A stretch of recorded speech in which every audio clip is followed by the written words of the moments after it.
The Vanishing Spider, Chapter Excerpt, The Nickname Me. There are moments that go beyond dialogue, transcending unto some higher order, and where vision is received via intuition. Call it what you will, but Merton calls these moments contemplation, and quickly it becomes apparent that we will spend more time with ourselves than we will with anyone else throughout our lives. Eventually, it is not only that our bodies will die, but also parts of us will surely fail along the way. To choose is, in itself, to limit whom we become, to engage in those small parts of dying, and yet not choosing can limit just the same. Age to me symbolized authority, and in some strange way a very small part of me still envies my earlier naivete. I am reluctant to use a word like envy in this case, but I suppose it will do. As a child I was much happier when I held trust in institutions and when systems within their structure promised to uphold me. But back then I mostly held confidence in those who knew and understood how the world worked more than I. And as for knowing what, I could not be sure. Likewise, what I took from this was that I should just learn what I could from all and any of them. While in university, and shortly thereafter, I lacked the confidence to call things out. I recognized certain thinkers as lazy and dull in their approach, but I thought the lack was within me, not them. Then when I read Thomas Merton, I began noticing the contrast. I began to notice the erosion of my early blissfulness into a kind of, shall I say, fruitfulness. Merton describes contemplation as spiritual wonder, or the spontaneous awe at the sacredness of life, of being. Spontaneous. When I see that word, I am unsure how to contain it. I know how to hold it, to marvel it, to, shall I say, contemplate it, but ultimately, what is it? When I hear my neighbor's children shout, I must admit that I do not know their names. There are just too many of them entering into life, only to depart once again. Perhaps I am more cold and unfriendly than I'd like to be. We, as religious people, are meant to be welcoming. It is our call to welcome others alongside our service to God.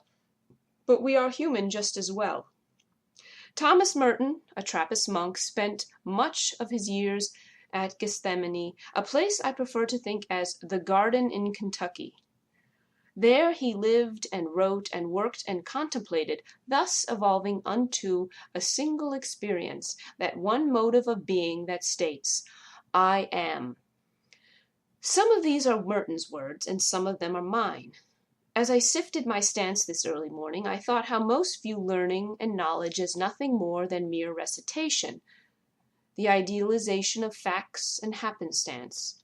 And then there is Merton and his clarity, wherein I must beg the question, what routine, what habits materialize the mind in me?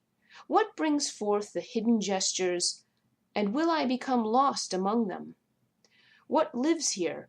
That is, what lives among the stationary cross, the dedicated motion, and the spontaneous inflection? I think to my childhood home, and how I still treasure the same decoration. To surrender myself to an outer wisdom, some call it nature, while others call it contemplation. No man is an island. Every man is an island. I prefer to go without. What that something is, I do not know. Yet I find myself in need of surrendering, of letting it go.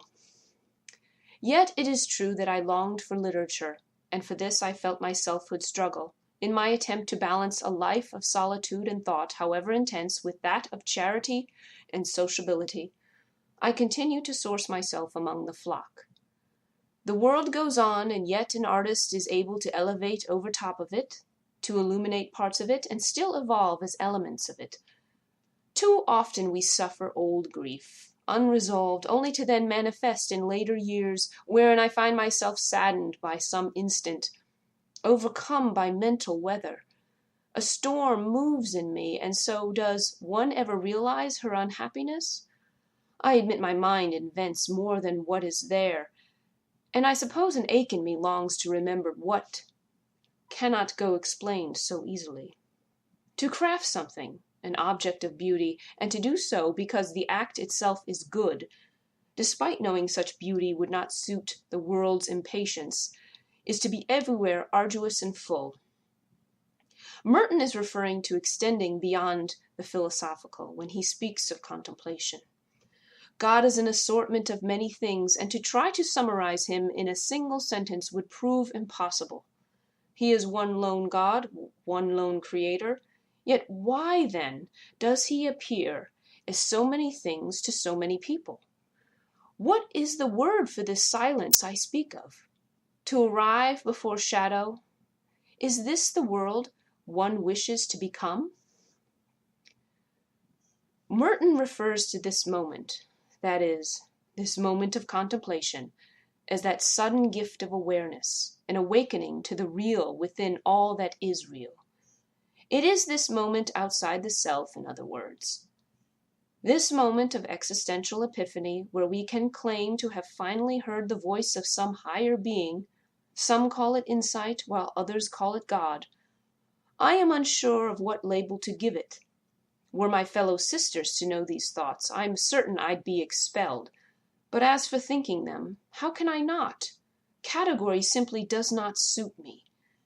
And I do not speak now merely for me, but rather for all who might identify as this one lone creature with the nickname me. I suppose we should seek to re-examine the words in our lives. Something sacred carries immediately some image, and yet as for what that image is exactly, on that we might disagree. Words go beyond mere function, and they contain within their lettering their own form of contemplation.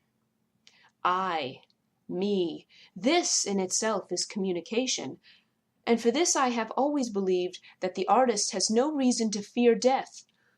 I have allowed people and situations to enter my life, to enter my creative sphere if I found them suitable, to go without what one loves, music, art. Were I to do that, would I not be denying the very essence of me? Essence. What is that? Is it a substance? What to call it when one feels foreign and untamed, when the world feels untranslatable? Just as the cat that claws at the dead bird, we equate this moment with the essence of nature. Does witnessing it bring us closer? The land is laden with feathers. Come a little further.